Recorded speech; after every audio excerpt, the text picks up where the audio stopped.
नूरजहां, आखिरी सवाल मैं आपसे पूछ रहा हूं। जो अभी इन्होंने कहा कि चाइल्ड मैरिज और पोलीगैमी या बेटे बेटियों को लेकर के जो मुस्लिम समाज में क्या कोई बदलाव दिख रहा है आपको?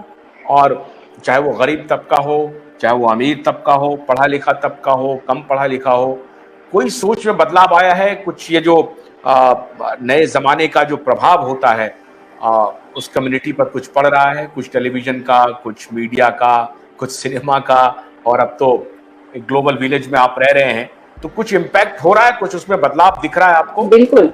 नहीं नहीं, बहुत बहुत बदलाव है और बहुत पॉजिटिव बदलाव है। मतलब ये बीएमएमए जैसी संगठन जो इस तरह की बातें हम 15 साल से कर रहे हैं, आज भी हम हैं और आज हमारे साथ कई हजार औरतें जुड़ी हुई है। ये इसका एक अंदेशा है कि द कम्युनिटी इज चेंजिंग और उस कम्युनिटी को हमारे तरह के संगठन की और जरूरत है। जो हम मुद्दे, खासकर औरतों के मुद्दे जिसके ऊपर कभी हमारे समाज में खुले तौर पर चर्चा नहीं हुई है, वो हमारे काम की वजह से हम बात कर पाए, सिर्फ बात नहीं कर पाए हैं। तो मैं ये कह सकती हूँ कि एक स्ट्रक्चरल चेंज हम ले आ पाए हैं हमारे समाज में। हम एक तो पूरा ड्राफ्ट लॉ हमने तैयार किया है जो सरकारों के पास हम बार बार भेजते आ रहे हैं कि हमें एक कॉम्प्रिहेंसिव कोडिफाइड लॉ हमें चाहिए। 75 साल हो गए अब और हम वेट नहीं कर सकते। हमने मुस्लिम औरतों को काजी बनाया है, तो 20 ऐसी महिलाएं पूरे देश भर में हुआ certified as qazi from BMMA. This is structural change. आप सिर्फ विरोध नहीं करते हो, आप सिर्फ संघर्ष नहीं करते हो, आप निर्माण का भी काम कर रहे हो। You are not just fighting and demanding your solutions and your answers. You are also creating solutions. You are creating structures in the community. हमारे जहाँ जहाँ हम काम करते हैं हमारी शरिया अदालत चलती है, औरतों की शरिया अदालत हम बोलते हैं। हम खासकर उसका नाम भी हमने ऐसे ही रखा है, औरतों की शरिया अदालत, कि हम लीगल इश्यूज जो मुसलमान औरतों के आ रहे हैं उसके ऊपर हम काम कर रहे हैं। सो ये स्ट्रक्चरल चेंज ऐसे ही तो नहीं आया ना, ये 4 औरतों ने नहीं किया है।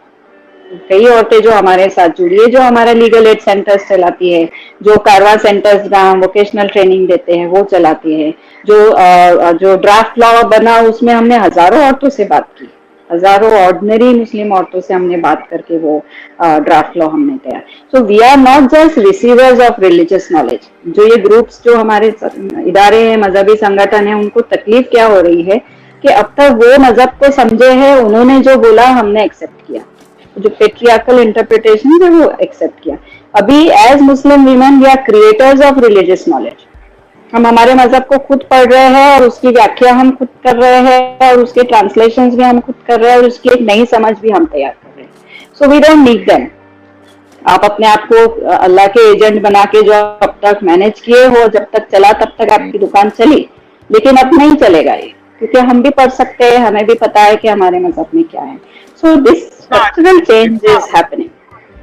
नूरजहां इतना अच्छा काम कर रही हैं, अगर मैं आपको ये कहूं कि ये सिर्फ मुस्लिम महिलाओं के लिए ही क्यों, मुस्लिम कम्युनिटी के लिए ही क्यों नहीं आप ये स्टेप आउट करेंगे? आप लक्ष्मण रेखा लांग करके बाहर निकलिए। क्या क्या करेंगे हम?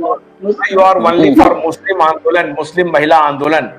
ये मुस्लिम महिला आंदोलन हिंदू महिला आंदोलन में तब्दील हो जाए, क्रिश्चियन महिला आंदोलन में तब्दील हो जाए, और जो सिख हैं, बुद्धिज्म हैं, सबकी महिलाएं एक ही दृष्टि से सोचना शुरू करें।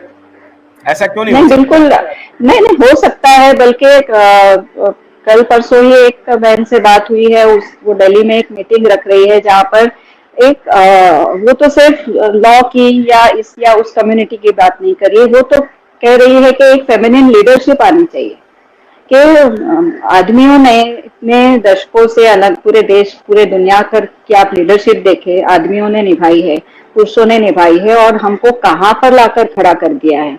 ऐसे कगार पे हम खड़े हैं कि आज खत्म होगी दुनिया या कल खत्म होगी। इतना वायलेंस, इतनी मारधाड़, इतना वॉर, इतनी बर्बादी, इतना डिस्ट्रक्शन पुरुषों की लीडरशिप का नतीजा है। तो ये वक्त आया है कि फेमिनिन लीडरशिप, महिलाओं की लीडरशिप, नॉट नेसेसरीली महिलाएं, क्योंकि फेमिनिज्म एज अ प्रिंसिपल पुरुषों में भी हो सकता है और पेट्रियार्की एज अ प्रिंसिपल महिलाओं में हो सकती है। तो feminization of development, feminization of world leadership, ये होना चाहिए कि nurturing, love, kindness, compassion, preservation, tolerance, coexistence, ये वैल्यूज तो आज हमको वर्ल्ड लीडर्स हमारे उनके मुंह से हम सिर्फ सुनते ही हैं शब्दों की तरह। तो it is time that the male led leadership takes मतलब उनको अभी इतना मेस किया हुआ है कि उनको खुद को नहीं पता है कि अब क्या करना है। So take your, very good. आप तो हट जहाँ जाओ मैं आपको और अवसर देता हूँ कि जी आप ये स्टेप आउट करने का प्लान कीजिए और हिंदू महिलाओं को भी जोड़िए और बाकी दूसरी कम्युनिटी की जो महिलाएं हैं उसको जोड़िए, क्योंकि इतना ये जो ओपन रास्ता है आपके दिमाग का, ये दिमाग दूसरी जगह तक पहुंचना चाहिए, बहुत जरूरी है। तभी हम ये ऑर्थोडॉक्स और ये कट्टरवाद रूढ़िवादिता से हम काउंटर कर सकेंगे, क्योंकि जो रूढ़िवादिता वहां दिख रही है मुस्लिम कम्युनिटी में, वही रूढ़िवादिता हिंदू कम्युनिटी में भी है, क्रिश्चियन कम्युनिटी में भी है, और सब एक दूसरे एक आयरन गेट में बंधे हुए हैं और सब अपने को सुपीरियर बताने में लगे हुए हैं।